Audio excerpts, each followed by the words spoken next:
ہجرت سے متعلق ہماری بات پوری ہوئی. ایک چیز جو ہے وہ اور بھی رہتی ہے، سوری. ہجرت سے متعلق ویسے تو کہ اور اہل علم نے بھی یہ بیان کیا ہے. شیخ ابن عثیمین نے اپنی شرح میں اس کو خاصا کھولا ہے. آپ کو معلوم ہونا چاہیے کہ ریاض الصالحین کی ایک بہت اچھی شرح جو ہے وہ شیخ ابن عثیمین کی شرح ہے، اور ہم بھی بہت جگہوں پہ انشاءاللہ العزیز اس سے استفادہ کرتے رہیں گے. اچھا، آپ کو معلوم ہے نبی صلی اللہ علیہ وسلم نے ہجرت کا ایک وسیع تر معنی بیان کیا. یہ دو ڈائمنشن جو پیچھے گزر گئے ہیں وہ ہجرت کا جو اسپیسیفک معنی ہے نقل مکانی کے معنی میں، وہ تو صرف وہی ہے، لیکن اس سے بھی وسیع تر معنی خود نبی صلی اللہ علیہ وسلم کی اپنی حدیث میں. اب یہ استدلالات کی بات نہیں ہے کہ ابن قیم نے اس کو تھوڑا سا کھینچ تان دیا ہے اور ایسے زیادہ وسیع سا کر کے تو ایک اس کا ایک سا اور مفہوم بنا دیا ہے ہجرت کا، جو پورا ایک دین کے اندر حکم ہے اور تصور نہیں، وہ کسی اس کا نہیں ہے، بلکہ یہ باقاعدہ حدیث ہی کے لفظ ہیں. بالکل صحیح حدیث ہے، غالباً یہ سنن نبی داؤد میں بھی آتی ہے اور بھی بہت سی حدیث، مطلب شیخ البانی نے بھی اس کو صحیح کہا ہے. وہ یہ کہ المسلم من سلم المسلمون من لسانہ و یدہ. اب یہ دو لفظوں کی تفسیر نبی صلی اللہ علیہ وسلم فرما رہے ہیں. المسلم من سلم المسلمون من لسانہ و یدہ. مسلم وہ ہے جس کے ہاتھ سے، جس سے مسلمانوں کا مسلمان محفوظ ہو جائیں، جس کی زبان سے بھی، جس کے ہاتھ سے، زبان سے بھی مسلمانوں کے لیے سلامتی ہی سلامتی ہو. زبان سے مسلمانوں کو کہہ دیا آپ ذرا اسلام. مسلمان وہ ہے جس کی زبان اور ہاتھ سے مسلمانوں کو پورا پورا تحفظ حاصل ہو گیا. یہ اسلام کی، بندے کے مسلمان ہونے کی ایک ڈیفینیشن کسی اور نے نہیں، خود رسول اللہ صلی اللہ علیہ وسلم نے فرمائی ہے. اللہ وقت کبھی ہمیں عطا کرے گا تو انشاءاللہ اس مضمون کو ہم بیان کریں گے کہ اسلام کے معانی کو بیان کرنا جو ہے وہ اس حوالے سے بھی کیوں اتنا ضروری ہے. اچھا، پھر اس کے بعد اگلے الفاظ حدیث میں نبی صلی اللہ علیہ وسلم جو فرماتے ہیں وہ یہ ہے کہ والمہاجر من ہجر ما نہى اللہ عنہ ورسولہ. مہاجر وہ ہوتا ہے جو ترک کر دے، ترک کر آئے ہر اس شے کو، اس سب کچھ کو جس سے اللہ اور اس کے رسول نے روکا ہے. جو اللہ اور اس کے رسول کو قبول نہیں ہے اس سب کچھ کو چھوڑنے والا مہاجر ہے. اچھا، اب یہ مہاجر کی ایک ڈیفینیشن ہے. اچھا، اس حوالے سے شیخ ابن عثیمین کہہ رہے ہیں کہ یہ جو ہجرت ہے، اچھا آپ کو معلوم ہے یہ ہمارے جو علماء عقیدہ ہیں ان کے ہاں بھی ایک چیز جو ہے وہ چلی آتی ہے، اور جو علماء تربیت ہیں ان کے ہاں بھی ایک ہے، اس کو کہتے ہیں حجر. حجر حجر کا مطلب ہوتا ہے قطع تعلقی. اب یہ ہجرت کے ساتھ قطع تعلقی، ٹھیک ہے، کسی وقت اس کو اب بائیکاٹ بھی کہتے ہیں. بائیکاٹ وہ معاشی معنی میں ہم نہیں کر رہے، بڑی چھوٹی سی چیز ہے ایک. تو کسی کے ساتھ جو ہے نا ترک موالات یا قطع تعلقی کر لینا، حجر. اچھا، یہ جو ہے مضمون ہے یہ ہجرت کے ساتھ آ جڑتا ہے. اچھا، اس وجہ سے ہم اس کی تھوڑی سی وضاحت کر دیں. کہتے ہیں کہ اچھا ایک مسئلہ جو ہے اسی حدیث کا اردو میں جب ہم ترجمہ کرتے ہیں تو ترجمے میں ہی کچھ مسئلے پیدا ہو جاتے ہیں. المہاجر من حجر ما نہى اللہ عنہ ورسول. اب ما جو ہے ما موصولہ ہے، اور تعمیم کا صیغہ عموم کو، ہر وہ سب کچھ جس سے اللہ اور اس کے رسول نے روک رکھا ہے. لیکن اچھا اس سے بھی جو ہے نا ذہن میں کسی چیز وغیرہ ہی کا تصور آتا ہے. اچھا ایسا نہیں ہے. اس وجہ سے ابن عثیمین کہتے ہیں کہ ما نہى اللہ عنہ ورسولہ، وہ سب کچھ جو اللہ اور اس کے رسول نے جس سے روک رکھا ہے، جس کو جو ان کو قبول نہیں اللہ کو اور اس کے رسول کو، کہتے ہیں یہ اس کے 3 تطبیقات ہیں. وہ کیا ہیں؟ کہتے ہیں ایک ہے ترک کر دینا بطور عرض معصیت کو یا عرض کفر کو.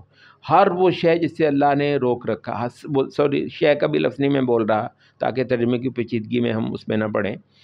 وہ سب کچھ جس سے اللہ نے روک رکھا ہے، جس سے اللہ نے دور رہنے کا حکم دے رکھا ہے.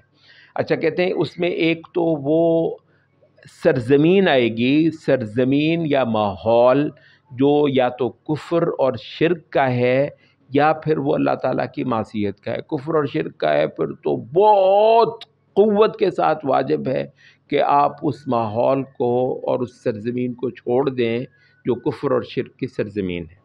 اور اسے چھوڑ کر آپ اسلام اور توحید کی سرزمین کا رخ کریں۔ اور اگر اس سے کم ہے، شرک اور کفر نہیں ہے، لیکن یہ ہے کہ معصیتیں اتنی ہیں، غلاظتیں اتنی ہیں، عالم اسلام کے اندر بھی بہت سارے خطے ایسے ہو سکتے ہیں، تو وہاں سے بھی کہتے ہیں کہ حسب امکان یہ ہے کہ آدمی کو کتنا زیادہ آسانی کے ساتھ کہیں نقل مکان نہیں کر سکتا ہے، تو بہرحال یا تو واجب ہوگی یا پھر مستحب ہوگا کہ ایسے اللہ کی صریح نافرمانی کے ایک ماحول سے بھی، یا نافرمانیوں کے اور کثرت گناہوں اور بدکاریوں کے ماحول سے ہجرت کر کے ایک ایسی جگہ منتقل ہو جانا، نقل مکانی کر جانا، جہاں اللہ کی معصیتیں اور نافرمانیاں اور بدکاریاں جو ہیں وہ نہیں ہوتی یا بہت زیادہ کم ہوتی ہیں۔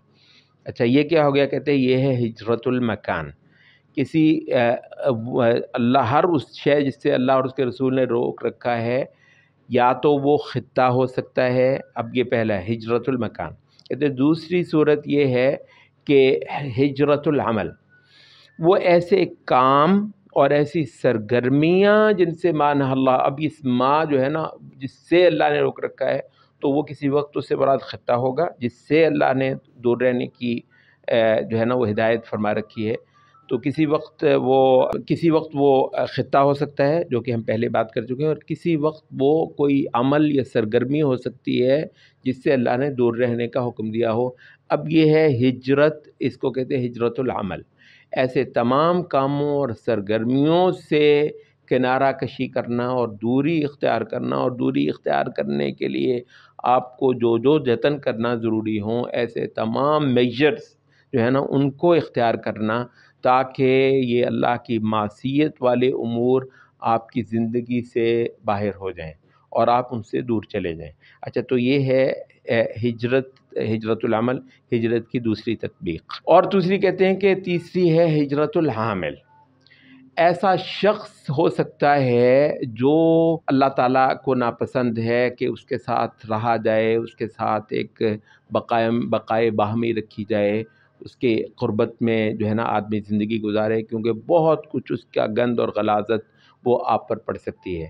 اچھا، کہتے ہیں تو یہ ہوتا ہے کہ بہت اوقات جیسے کسی بہت بڑا کوئی بدعتی ہے، بدعت کا داعی ہے، کوئی شرک کا داعی ہے، کوئی کفر کا داعی ہے وغیرہ وغیرہ، یا کوئی بہت بڑا جو ہے نا فسق و فجور کا جو ہے وہ اس کی شناخت بنا ہوا ہے، کھلے عام بدکاریاں کرتا اور اس پر فخر کرتا ہے، اسی کو کہتے ہیں فاسق اور مجاہر بالمعصیہ، مجاہر بالفسق، کھلے عام بغیر کسی شرم کے بدکاریاں اور حرام کاریاں کرنے والا شخص۔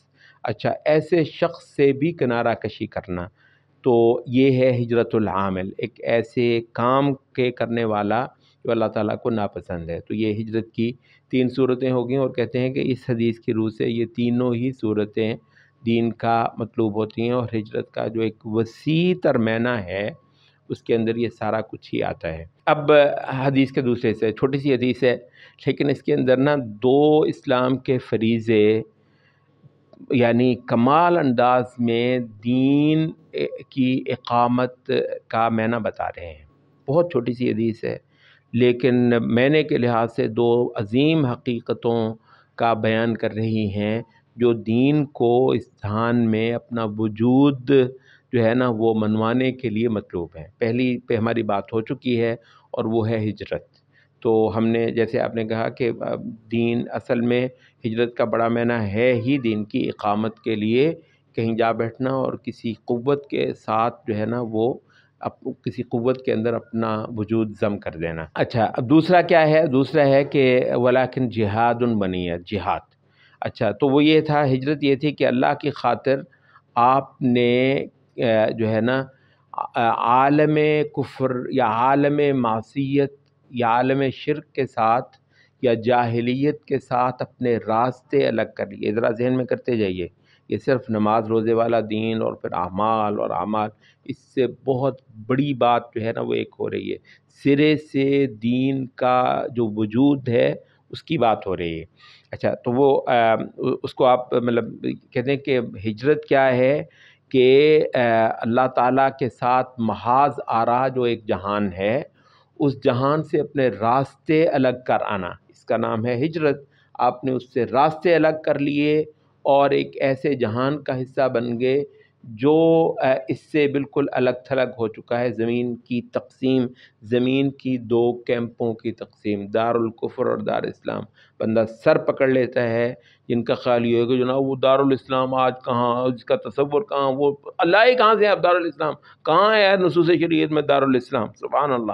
اچھا، محمد صلی اللہ علیہ وسلم پر ایمان کی بنیاد پر زمین کو دو حصوں میں تقسیم کرنا، ایک وہ جہاں محمد کی چلے گی صلی اللہ علیہ وسلم، اور معاشرتی سطح پر چلے گی، وہ فردن فردن وہ حلیے سے متعلق اور ایک دو اور چیزوں سے متعلق نہیں، بلکہ پورے سماجی عمل سے متعلق محمد صلی اللہ علیہ وسلم کی چلے گی جہاں، ٹھیک ہے، اس کا نام ہے دارالاسلام۔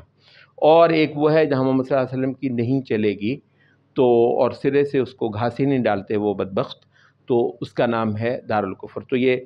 تو دارالاسلام میں آپ شریک ہو گئے، دارالکفر کو آپ چھوڑ آئے، تو یہ پہلا ہوا۔ ابھی آپ کا دین مکمل نہیں ہوا، دین میں بہت زبردست آپ نے ایک کام کر لیا کہ آپ نے پوزیشن دین اللہ کی پر ایمان کی بنیاد پر اور جھوٹے خداؤں غیر اللہ کی عبادت کو رد کرنے سے متعلق باقاعدہ ایک پوزیشن لینا، اور وہ پوزیشن صرف نظریاتی نہیں ہوگی بلکہ عملی اور سماجی پوزیشن ہوگی۔ اچھا، وہ آپ نے لے لی، اور اس چیز کا نام ہے ہجرت۔ اچھا، اس کے بعد پھر کیا ہے؟ دوسرا یہ ہے کہ پھر اللہ کی نافرمانی کا وہ پورا جو عمل اور جہان ہے، اس کے ساتھ برسرے پیکار ہو جانا۔ اب آپ کی جنگ بھی ہو گیا، یہ نہیں کہ آپ اس کو چھوڑ آئے ہیں، وہاں سے نقل مکانی کر کے ادھر آ بیٹھے ہیں، نہیں، وہ آپ ادھر آ بیٹھے ہیں اور اب آپ ان کے خلاف برسرے پیکار ہو گئے۔ کیوں؟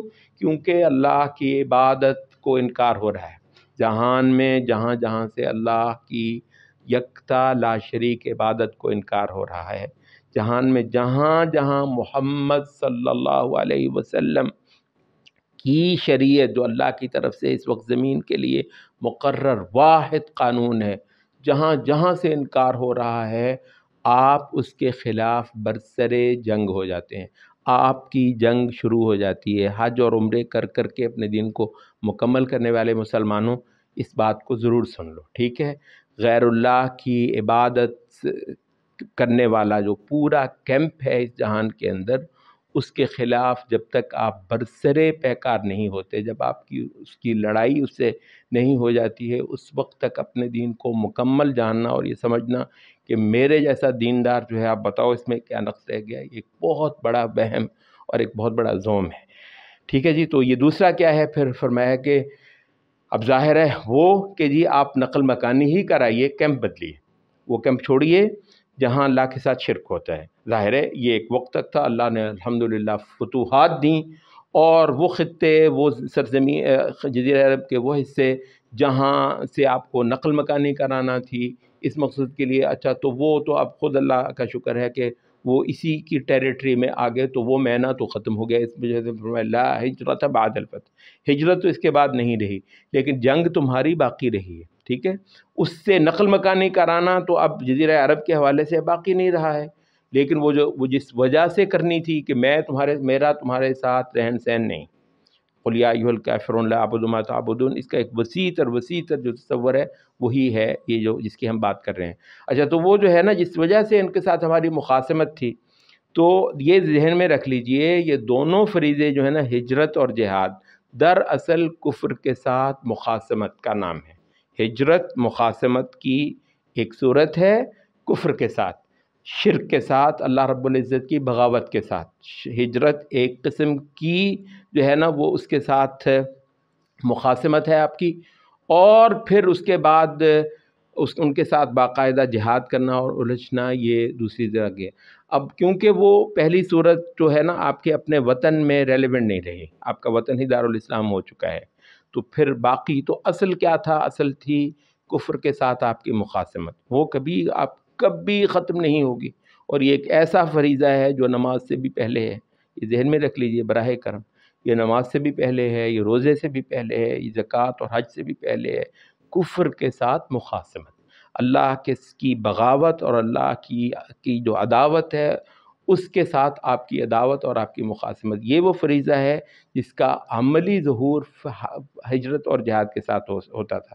ہجرت کسی وقت آپ کے اپنے وطن کے لحاظ سے ریلیونٹ نہیں رہی ہے، تو اصل فریضہ وہ مخاصمت کا فریضہ تھا کفر کے ساتھ، تو اب اس کی واحد صورت کیا رہ گئی ہے؟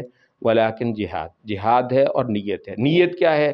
نیت اس پوری شے کی جس کی وجہ سے دین کے اندر ہجرت بھی ہے اور جہاد بھی ہے۔ ٹھیک ہے جی، تو یہ اور ہمارا یہ باب کیا ہے؟ باب ہے باب احضار النیہ کا اور اخلاص دین کا۔ تو یہ ہے دین کو اللہ رب العزت کے لیے خالص کرنا۔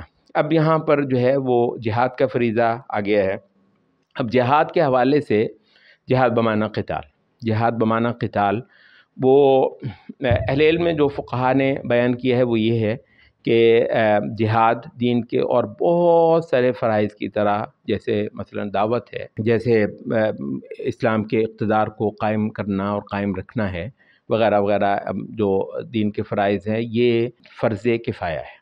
جہاد بمعنی قتال، دعوت وغیرہ، یہ کیا ہے؟ یہ فرض کفایہ ہے۔ کفایہ کا مطلب یہ ہوتا ہے کہ اگر کوئی بھی مسلمانوں میں سے کچھ تعداد اس کو سے عہدہ پرا ہو جائے تو باقی سب کے سر سے بھی اس کا فریضہ اتر جاتا ہے، سب کی طرف سے ہی یہ فریضہ ادا ہو جاتا ہے۔ لیکن یہ ہے کہ مخصوص صورتوں میں یہ فرض عین ہو جاتا ہے۔ فرض عین جہاد اصلاً فرض کفایہ ہے، مخصوص صورتوں میں فرض عین ہو جاتا ہے۔ اس کی صورتیں جو شیخ ابن عثیمین نے بھی ذکر کی، ویسے یہ ہے کہ فقہ کی کتابوں میں معروف ہے۔ پہلی صورت یہ ہے کہ کافر مسلمانوں کے ملک پر چڑھایا ہو، اس کو جہاد دفع کہتے ہیں۔ کہتے ہیں جہاد دفع کے وقت جہاد فرض عین ہو جاتا ہے، وہاں پر موجود ہر شخص، اچھا اس میں باقاعدہ فقہا نے کہا عورتوں پر، بچوں پر، جو مطلب اس خطاب دین کے اس خطاب کو سمجھ سکتے ہیں، غلاموں پر۔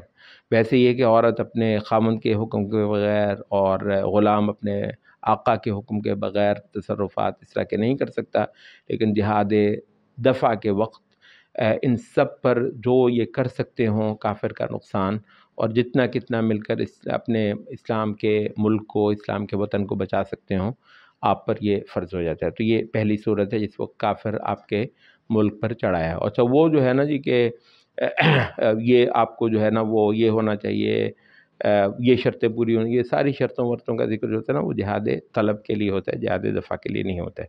دوسری صورت یہ ہے کہ یہ اس کا اس حدیث میں بھی ذکر ہے، اذا استنفرتم، جب باقاعدہ جو امام ہے وقت کا، مسلمانوں کا جو امام ہے، وہ اس کی منادی کرے، کہے بھی مجھ کو اس علاقے کا ہر بندہ مطلوب ہے، حتیٰ کہ ہر جگہ کا کوئی ایسا ہو گیا، ہر انسان جو قتال پر قدرت رکھتا ہے مجھ کو درکار ہے۔ اچھا، جس وقت اس کو استنفار کہتے ہیں، تو یہ کہتے ہیں استنفار کے وقت جو ہے وہ آپ پر واجب ہو جاتا ہے، جس وقت آپ کو کہا جائے کہ آپ کی ضرورت ہے۔ اچھا، اور کسی کی صورت یہ بھی ہو سکتی ہے کسی وقت وہ خاص کسی ایک شخص کو کہے بھی تیری مجھ کو ضرورت ہے۔ اور تیسری صورت کہتے ہیں وہ ہے جس کو وہ کہتے ہیں کہ جس وقت اسلام کی اور اہل کفر کی صفیں گتھم گتھا ہوں، جنگ، آپ اس موقع پر ہی حاضر ہوں۔ اچھا، اس کو اس وقت اس مارکے کو چھوڑ کر جانا، اس کو حدیثوں میں تولی یوم الزحف کہا گیا ہے۔ یوم الزحف جس وقت کافر اور مسلمان گتھم گتھا ہیں، اس موقع پر ان کو چھوڑ کر جانا، یہ نبی صلی اللہ علیہ وسلم نے 7 موبقات، مہلکات کے اندر 7 اتنے بڑے گناہ جو آدمی کو برباد کر دیتے ہیں، ان 7 بڑے تباہ کن گناہوں میں سے ایک گناہ نبی صلی اللہ علیہ وسلم نے تولی یوم الزحف کو کہا ہے۔ مار کے وقت آپ حاضر ہیں تو آپ کو اس میں حصہ بننا ہی ہے، آپ کی جان جاتی ہے، کچھ بھی جاتا ہے، اور وہ فرض عین کی بات پر فرض کفایہ نہیں ہے اس وقت۔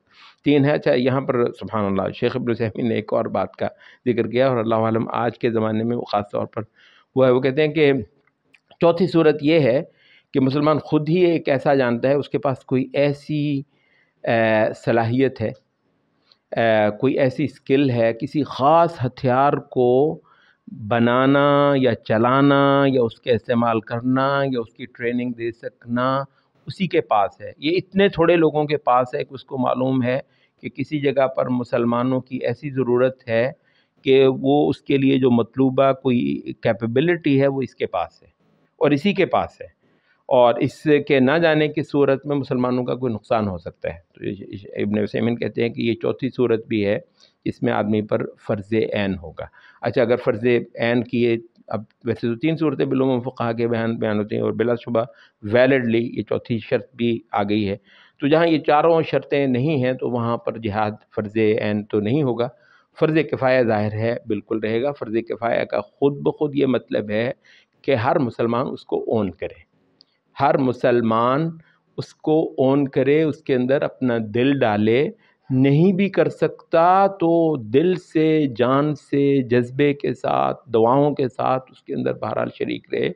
یہ جو ہے نا ایک بہت بڑا فریضہ ہے، اور انشاءاللہ اگلی جو حدیث آ رہی ہے اس کے تحت ہم اس بات کو اور بھی زیادہ وضاحت سے بیان کریں گے. یہ جو ہے جس وقت وہ فرض عین ہوتا ہے اس کے حوالے سے بھی شیخ ابن عثیمین نے کچھ بہت ہی اچھی باتیں کی ہوئی ہیں.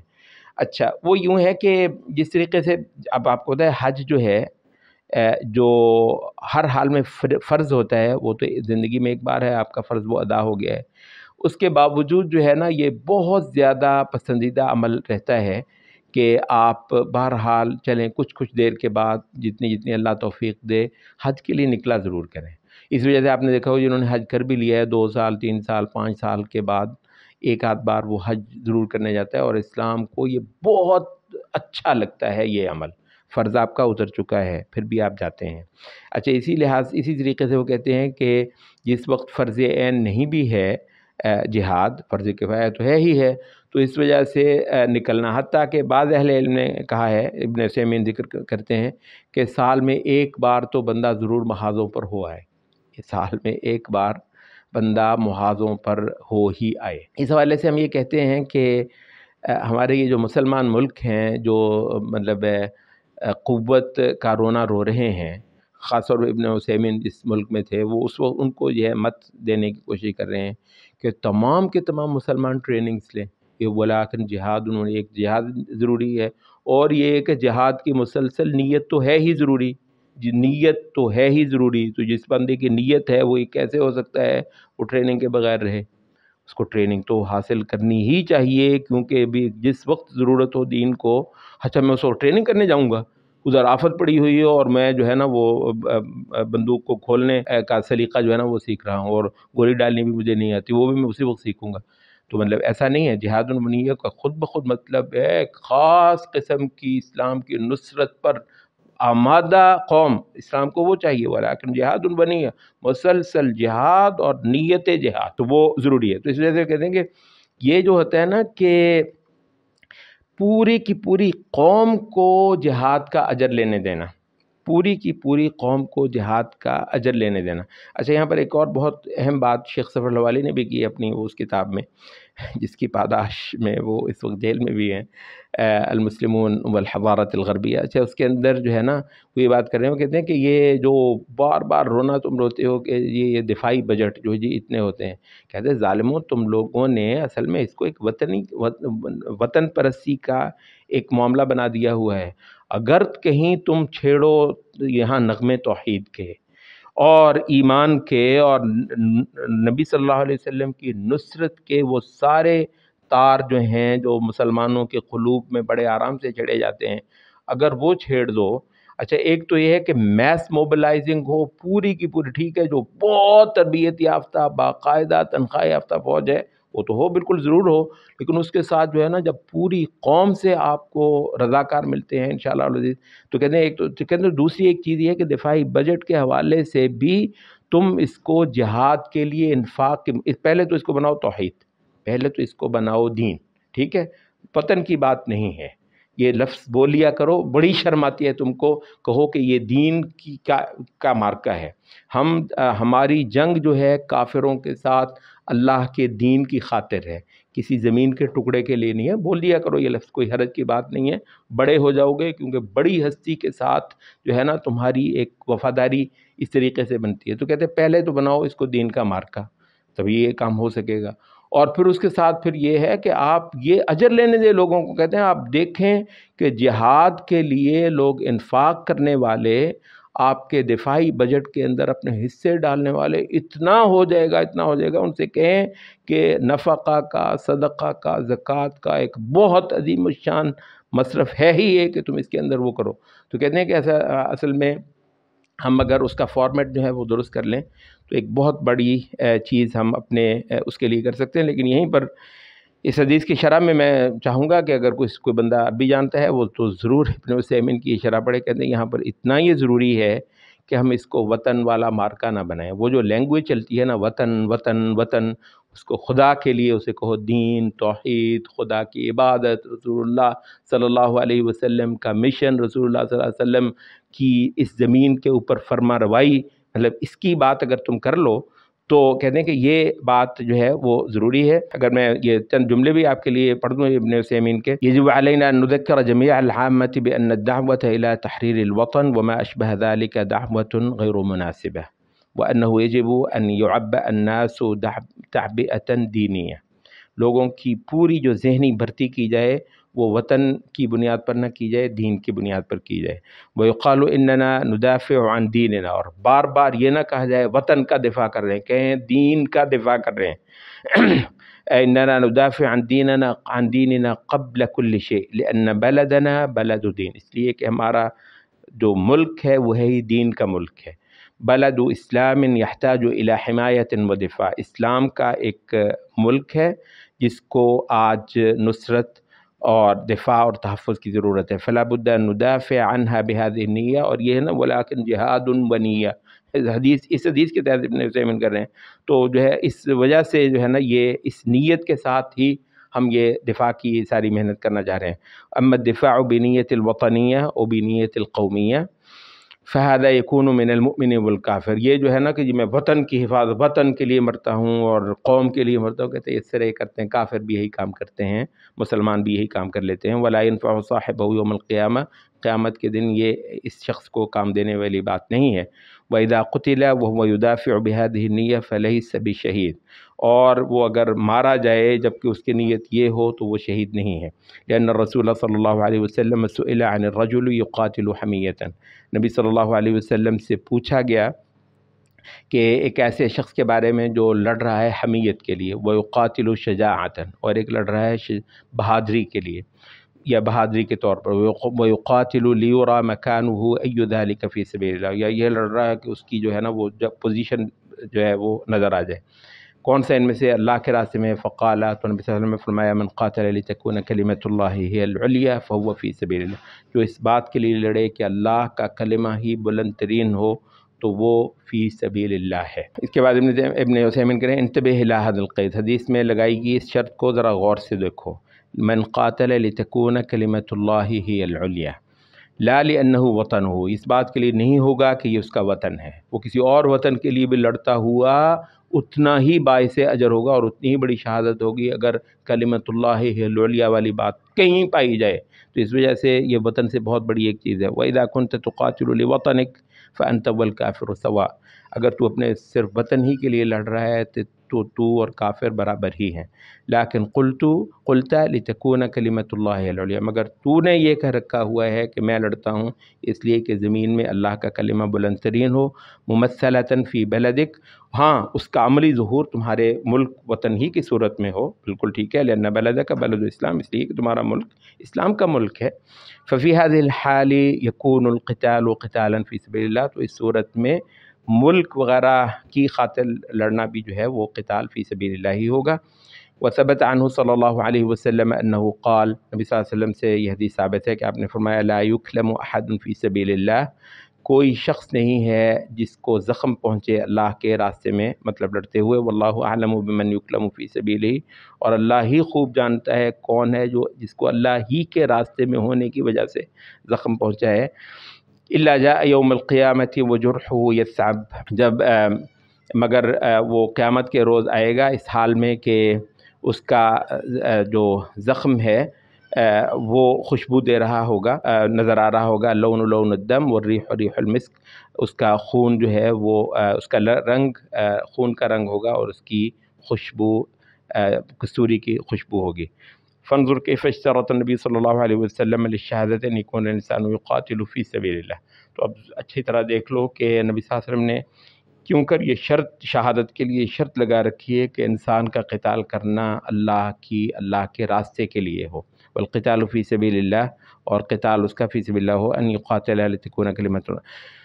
فیجب علی طلبۃ العلم ان یبینوا للناس، تو یہ واجب ہے کہ طلبہ علم لوگوں کے لیے یہ واضح کیا کریں ان القتال للوطن لیس قتالا صحیحا، کہ صرف وطن کی لیے ہونے والا قتال صحیح قتال نہیں ہے، وانما یقاتل لتکون کلمۃ اللہ العلیٰ، بلکہ لڑا جائے گا تو صرف اس کی خاطر کہ اللہ کا کلمہ وہی بلند ترین ہو۔ واقاتل عن وطنی لانہ وطن اسلامی، ہاں پھر یہ کہ میں اپنے وطن کے دفاع کے لیے لڑ رہا ہوں اس لیے کہ میرا وطن جو ہے وہ اسلام کا وطن ہے۔ فاحمیہ من اعدائہ واعداء الاسلام، تو میں اس کا دفاع کرتا ہوں اس کے دشمنوں سے اور اسلام کے دشمنوں سے۔ فبہذہ النیۃ تکون النیۃ صحیحۃ، تو اس نیت سے ہی، ایسی نیت کرنے سے ہی وہ نیت صحیح ہوگی جس کا حدیث کے اندر ذکر ہے ولیکن جہاد و نیہ، کہ یہ دین جو ہے نا جہاد اور نیت سے کے دم سے انشاءاللہ العزیز اور اس سطح پر آپ سے مطلوب ہے۔ سبحانک اللہم و بحمدک، اشہد ان لا الہ الا